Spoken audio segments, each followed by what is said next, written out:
Bonjour à tous et bienvenue dans ce nouveau journal tout en images. Voici les titres. Direction Évian-les-Bains, où le chantier colossal de restauration de la buvette Cachat suit son cours. Depuis quelques jours, les vitraux sont posés, de quoi donner un peu de couleur à ces travaux d'envergure. Elle a transformé sa cave en fournil. Depuis plus de 4 ans, Nicole Brassard fabrique du pain au levain chez elle. Installée à Publier, elle a conquis une clientèle désormais fidèle, avec une recette bio et ancestrale.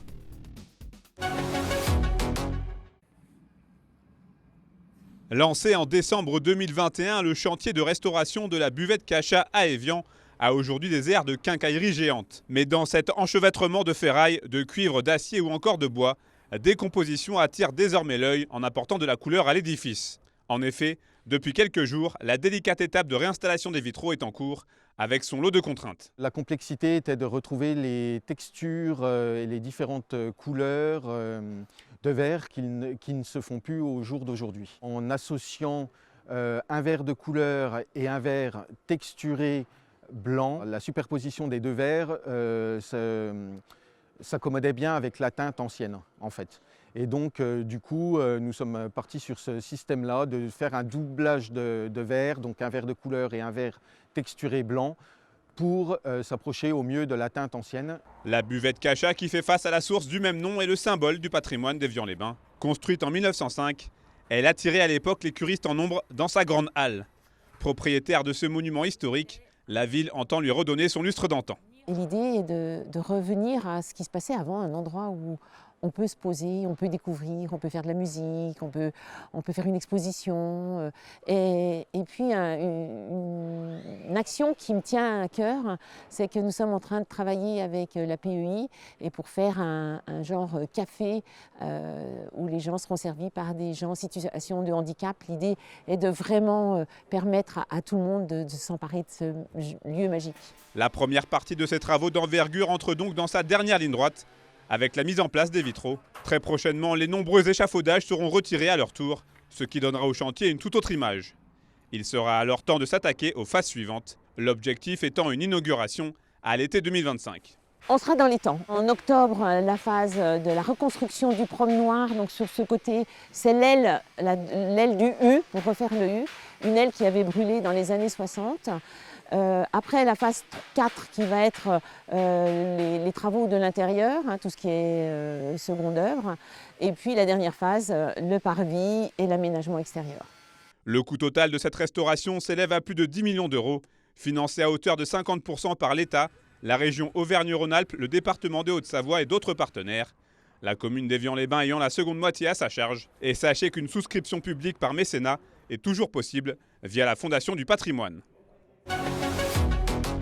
Les élus de la commune transfrontalière de Saint-Julien-en-Genevois ont tenu à communiquer sur l'avancée des travaux du futur tramway, qui reliera donc Saint-Julien à Genève d'ici 2026. Ils ont notamment souhaité rassurer la population suite aux récentes menaces suisses de retarder la livraison à 2029. Pour l'heure, seul un report de 6 mois a été annoncé par l'État de Genève, suite à des différends administratifs. Je vous propose d'écouter à ce sujet le président de la communauté de communes et la maire de Saint-Julien-en-Genevois. Il répondait au micro de Lucas Ruche.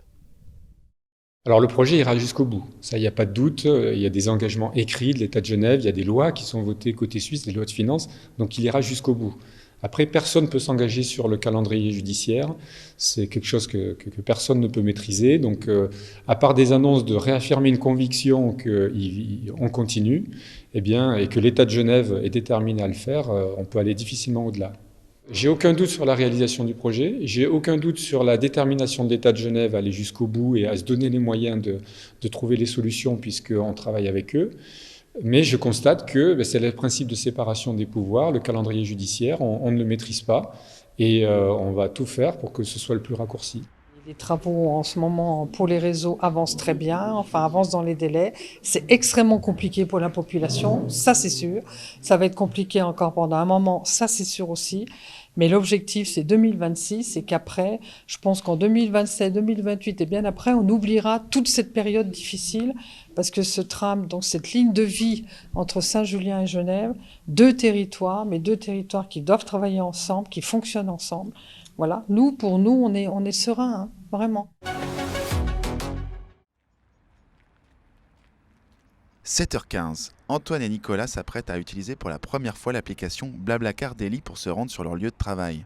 Sur l'application, on rentre le lieu de départ et le lieu d'arrivée, donc domicile et travail. Et puis chaque jour, on peut mettre les horaires à laquelle on souhaite partir du domicile et les horaires à laquelle on souhaite partir du travail le soir. Je vois que lundi, mardi, chaque jour de la semaine, je mets à quelle heure je voudrais partir de chez moi et à quelle heure je voudrais partir du travail. Donc ça peut être des horaires différents chaque jour. Et puis après, là j'ai mon planning, donc je vois qu'aujourd'hui j'ai rendez-vous à 7h15 avec Delphine. Le fonctionnement reste le même donc, mais la différence c'est qu'ils n'ont rien à payer. Dorénavant, tous les trajets de plus de 5 km à l'intérieur des 3 collectivités que sont Grand Chambéry, Grand Lac et Cœur de Savoie seront gratuits pour les passagers et indemnisés pour les conducteurs. Une mesure incitative au niveau local qui vient s'ajouter à l'aide accordée au niveau national. Sur ce premier trajet aujourd'hui, en fait, il est bien sûr pris en charge intégralement, mais même on touche une prime de 25 € sur ce premier trajet de covoiturage. Et au bout de 8 trajets, on a 75 € supplémentaires, donc c'est quand même assez rapidement très très intéressant. Covoiturer pour réduire le nombre de voitures sur les routes. C'est autour de cette idée que se sont rassemblées les 3 communautés de communes. La gratification concerne donc un territoire qui concentre près de la moitié de la population du département savoyard. Cette gratification fonctionne puisque ça fait que depuis fin 2019 que nous pouvons la mettre en place et sur les autres territoires où la gratification a été mise en place, c'est souvent x10, x20, voire x30 la multiplication du nombre de trajets de covoiturage qui a été observé en à peine un an. Donc c'est vrai que pour nous, on compte beaucoup et notre ambition, en tout cas, c'est de multiplier par 30 le nombre de trajets de covoiturage à l'échelle de Grand Lac, Grand Chambéry et Cœur de Savoie. Avec ce dispositif mis en place jusqu'à l'horizon 2027, les collectivités espèrent indemniser plus de 50 000 trajets par an.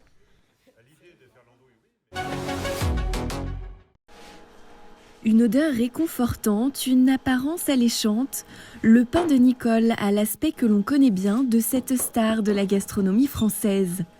Mais ce pain-là a ceci de particulier qu'il est fabriqué avec du levain, beaucoup de passion et du temps.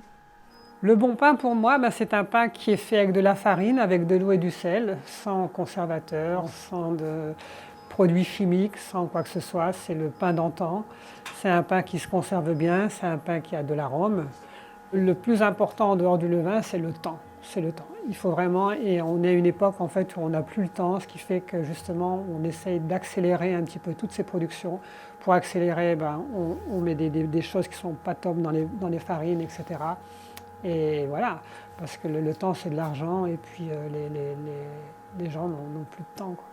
L'amour du bon pain, des ingrédients biologiques et l'art de prendre son temps.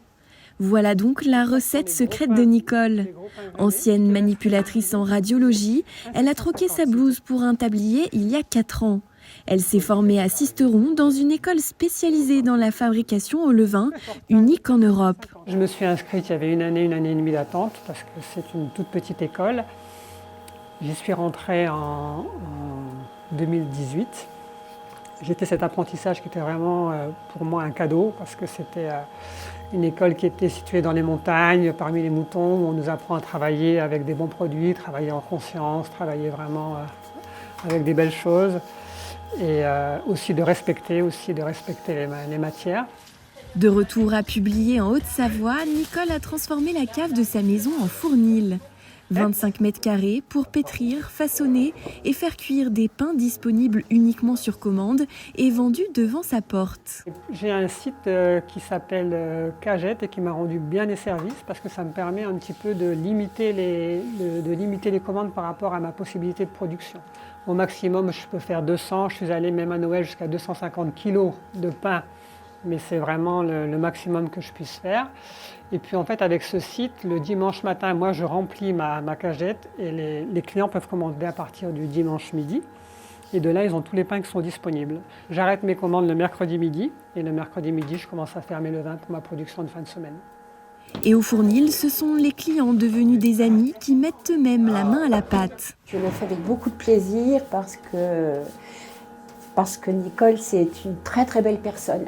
En dehors d'être une très très grande boulangère, Il faut aussi dire qu'entre la chaleur des fours montée à 250 degrés et l'ambiance chaleureuse qui règne dans l'endroit, tout nous invite ici à prendre notre temps. Là, je monte mes fours parce que d'ici 30 minutes, on va cuire les gros pains.